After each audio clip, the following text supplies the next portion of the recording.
Ready start. इस पर आश्चर्य नहीं कि संसद के बजट सत्र को लेकर बुलाई गई बैठक में विपक्ष ने चीन से तनाव पर चर्चा की मांग की। यह कोई नई मांग नहीं है। संसद के प्रत्येक सत्र में यह मांग उठाई जाती है।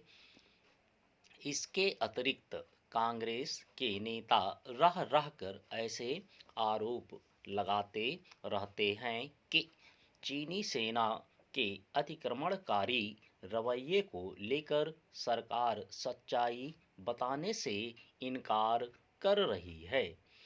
हालांकि सरकार की ओर से बार-बार यह कहा गया है कि सीमा पर स्थिति नियंत्रण में है और सुरक्षा संबंधी संवेदनशील मामलों के कारण इस पर व्यापक चर्चा नहीं की जा सकती।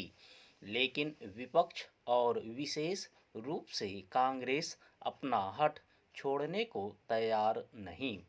कांग्रेस एक ओर तो चीन से लगती सीमा पर वस्तुस्थिति जानने की जिद करती है और दूसरी ओर यह भी दोहराती है कि चीनी सेना ने भारतीय भूमि पर कब्जा कर लिया है।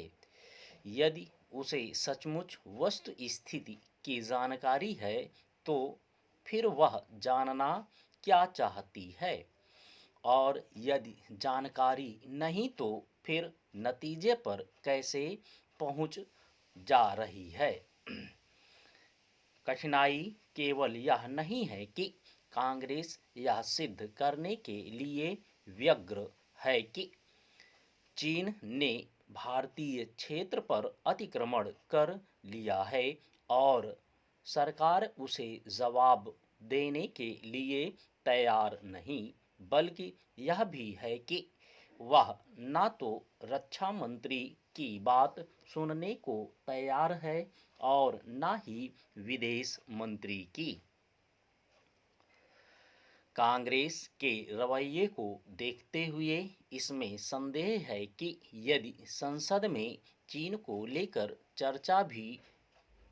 चर्चा हो भी जाए तो भी वह सरकार के उत्तर से संतुष्ट होने वाली नहीं है।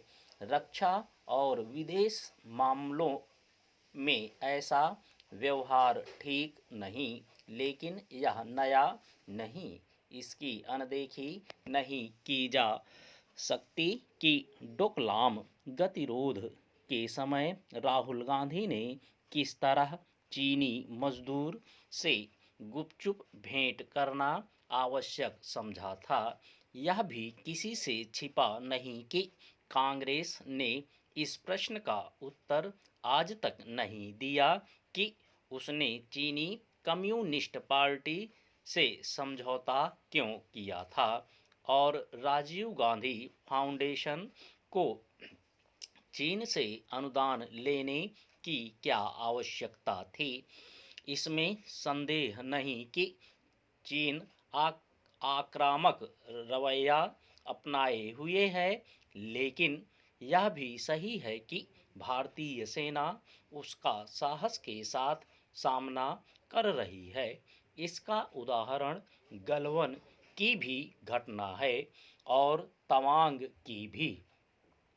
कांग्रेस राजनीतिक कारणों से सरकार को कटघरे में खड़ा करने का काम कर सकती है, लेकिन उसे ऐसा कुछ नहीं करना चाहिए जिससे सेना का मनोबल प्रभावित हो। तवांग में चीनी सेना से भिड़ंत के बाद राहुल गांधी की ओर से सेना को लेकर जैसे बयान दिए गए, उनकी सराहना नहीं की जा सकती। अच्छा हो कि कांग्रेस समेत अन्य विपक्षी दल यह समझें कि चीन के मामले में पक्ष विपक्ष को एक सुर में बोलने की जरूरत है।